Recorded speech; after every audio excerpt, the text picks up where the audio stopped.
Wateja wetu wa Little Soft Shop.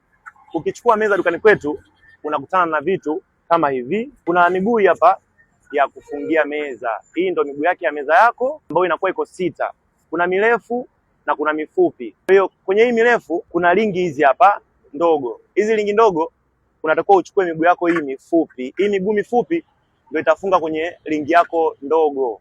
Alafu kuna hii miguu mirefu unafunga kwenye ringi yako hii hapa kubwa. Ukifanikiwa kujua kwamba miguu mirefu inakaa kwenye ringi kubwa, miguu mifupi inakaa kwenye ringi ndogo, unafuatia hivi. Kuna hii hapa, hizi ni bolti, kuna Allen key ya kufungia, kuna gundi humu na kuna vilaba hivi vya kuweka pembeni mwa miguu yako mikubwa. Bila kusahau kuna vioo hivi hapa, matajiri zangu.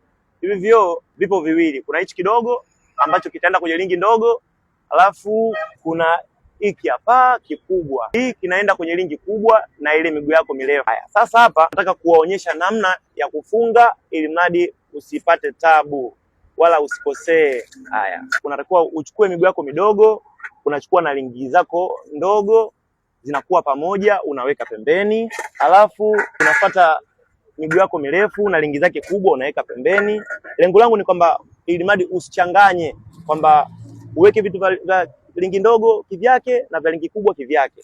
Ukimaliza hapo unafungua bolti zako ambazo kutakuwa na spana humu ndani ya kufungia. Unatakiwa kwanza ufahamu kwanza kuna bolti ngapi ili uzigawanye nazo. Kwa maana ringi moja itatumia bolti sita. Utachukua bolti zako sita hizi hapa unaweka kwenye ringi kubwa, unahesabia tena bolti sita nyingine unaweka kwenye ringi ndogo. Ukimaliza hapo, hivi vile plastiki hivi ni kwa ajili ya meza kubwa. Unaweka upande wa huku, kunakuwa na hivi vilaba vyeupe hivi, unavihesabia vipo vingapi. Kwa maana kama vipo sita, utavigawanya vitatu huku, alafu utachukua na vingine vitatu utaweka huku. Utaangalia hivi plastiki vingine vina rangi nyeupe na kuna rangi nyeusi.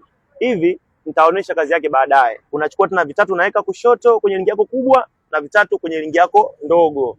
Haya, ukishaanza hapo, ukishakuwa umemaliza hapo, utaanza sasa kuconnect.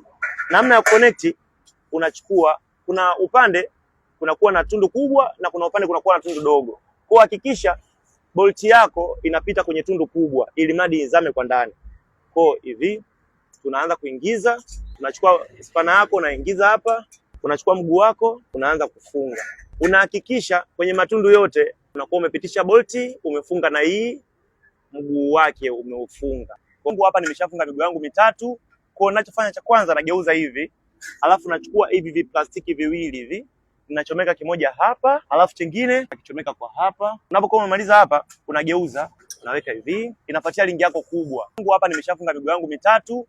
Kwa ninachofanya cha kwanza nageuza hivi, alafu nachukua hivi plastiki viwili hivi, ninachomeka kimoja hapa, alafu kingine nakichomeka kwa hapa. Unapokuwa umemaliza hapa, unageuza, unaweka hivi, inafuatia ringi yako kubwa. Utakayofanya unaangalia tena matundu yako yalivyokaa, unachukua unageuza, unaweka hivi, unaanza kufunga tena kama tulivyofunga chini. CapCut. Little Soft, hapa tumemaliza kufunga ringi zetu zote mbili, kubwa na ndogo.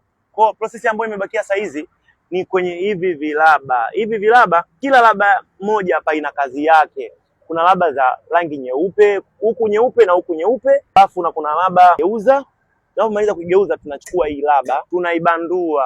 Hapa mimi sitobandua kwa sababu nafanya taka. Unabandua upande mmoja, unabandika laba usawa huu, unachukua nyingine, unabandua kama ninavyokuelekeza, unabandika tena usawa huu, unachukua nyingine unabandua na unakuja kubandika usawa huu. Utakapokuwa umemaliza kubandika hivi, utageuza meza yako, unaigeuza. Ukishamaliza, unachukua hivi yenye rangi nyeupe na nyeupe. Unabandua upande wa kwanza, unabandika tap. Unabandua upande wa pili, unabandika sehemu nyingine, unabandua sehemu nyingine napo, unakuja unabandika hapa. Unapokuwa umemaliza kubandika unahakikisha vimeshikilia kwenye chuma. Kinachofuatia hapo utabandua hii karatasi ya juu hii. Unaitoa, unakuja unatoa na unakuja sehemu nyingine na unatoa. Ukishamaliza kutoa hivyo, unachukua sasa kioo chako ambacho ndio hichi hapa. Kioo chako kikubwa unakichukua, unahakikisha kwamba wakati unaweka unapimisha mikono yako, unaangalia vizuri kwamba imekaa sawa ili mradi ukishusha ikiwa imeganda isije ikawa imekaa upande.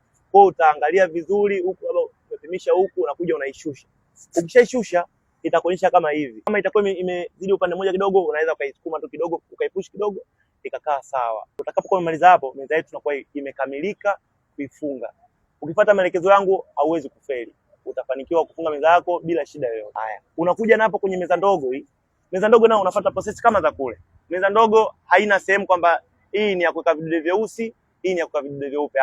Unaamua uweke vidole vyeusi juu au uweke chini. Kwa ninachofanya mimi naamua tunaweka vidole vyangu vyeusi, naweka huku na huku. Ukimaliza hapo unaipindua, unakuja unaweka vidole vyako vyeupe, unaweka tap, unaweka na hapo. Ukimaliza hapo unachukua kioo chako hichi, ndio unabandika kama nilivyokueleza mwanzo kwamba unatakiwa uhakikishe kinakaa sawa, ili mradi gundi yako isiwe unabandua, unanyanyua, unatoa, ukuseti upya. Kwa hiyo unatakiwa uhakikishe kwamba unapoweka unahakikisha inakaa sawa sawia kabisa ili isikusumbue. Unaangalia, ukimaliza hapo unashusha, ukishashusha, chagua kioo chako kinakuwa kimekap cut.